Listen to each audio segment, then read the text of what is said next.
Tonight, a disturbing story about alleged animal abuse. Abuse happening in the last place one would expect, at a hospice for sick and unwanted cats and dogs. The owner of the shelter claims he's protecting them, but critics say dozens of animals may be at risk. The investigator Sarah Wallace is here now with her exclusive story. Sarah. Well, Liz and Bill, it seems hard to believe, but anyone can set up a nonprofit shelter or sanctuary for animals and collect public donations. There is no requirement for monitoring, no one checking on care and conditions to see how animals are being treated.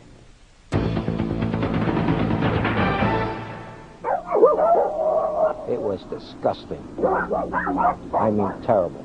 An SPCA worker involved in a raid last summer. More than 80 dogs and cats seized from this rural home in the upstate New York town of Ulster, owned by this man, Bruce Van Bramer. You don't think they were neglected? Not at all. I've never in my life seen a place like this before in my life. Never. For years, Van Bramer has advertised his home as a nonprofit sanctuary for unwanted and sick animals. There was feces all over the place. It was pretty much a disaster. Sheriff's deputies got a search warrant after a dog groomer made an animal cruelty complaint. The animals later taken to the Ulster County SPCA and treated. The worst thing that I remember is when they would go to the bathroom, the worms and the maggots. SPCA veterinarians documented case after case of severely matted coats, overgrown nails, ear infections. A few were in such bad shape they had to be put to sleep. In spite of sworn statements about the conditions here and photos of the animals, a grand jury failed to indict Van Bramer on criminal charges of animal cruelty. SPCA representatives and other activists maintain even if there wasn't enough evidence to prove a crime had been committed, there was certainly enough to show neglect. The state law is problematic. It's the way it's written. It's an antiquated law. It doesn't address situations like this. If you don't take care of your dog, that is neglect, and that to me is abuse. Because there were no criminal charges, Van Bramer was allowed to demand his animals back. Several had already been placed in foster homes, like Michelle Copeland's. To give it back was horrible. Yvonne Winnie also took in a dog. After he had been given the care by the SPCA, he was totally healthy, and he became part of our family. And to give him back, I felt like I was giving back a child. It was a horrible feeling. The SPCA says it asked to be allowed to monitor the returned animals, even offered to provide free veterinary care, but that Van Bramer has repeatedly refused.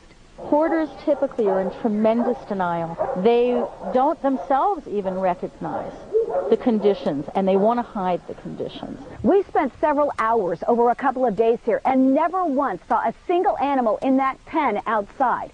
And the stench from the home, overwhelming. You can smell it all the way down the road.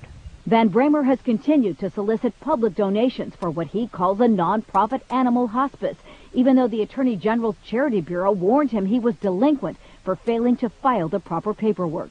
I was wondering if you could just maybe, to show us how you're caring for the animals and all of that. No? Because I don't know you. We tried to see Van Bramer's animals. He refused, made up repeated excuses. It's not like a petting zoo. We understand that. But, there have been some issues raised about neglect in the past. Have you changed the way you're taking care of them? No, I haven't, because they've been receiving excellent care all along. He walked across the street. When he came back and we pressed him about the condition of the animals, it got ugly. The SPCA, Get off the property! We are going to leave it. Don't get off the property! Go ahead. Property. Get off my property! You are trespassing on my property! They could be in loving homes, could be individually cared for, and instead they're in a huge bunch of animals all in one house in horrible condition. Would you like to respond to the worms, the maggots, all of that were on your animals? There weren't any. There weren't any. How does he get away with this here? There is definitely something wrong with the system. I made a promise to my kids that I would do everything in my power to get them out. We have her collar hanging up in my office, waiting for her to come back and be in it. The attorney for the town of Ulster says Van Bramer is likely violating a zoning law that prohibits animal facilities in residential areas. They are pursuing that. He says he'll fight it. By the way, there is also a proposed state law that deals with the issue of animal hoarding, but it is currently stuck in committee. And there's no law to guide No to guide state this. law. No, anyone So can do this and collect donations, and no one is monitoring. And you would think he would want those animals in loving homes to be adopted. Well, he believes he's doing the right thing. He certainly denied the allegation. All right, Sarah, Thank you.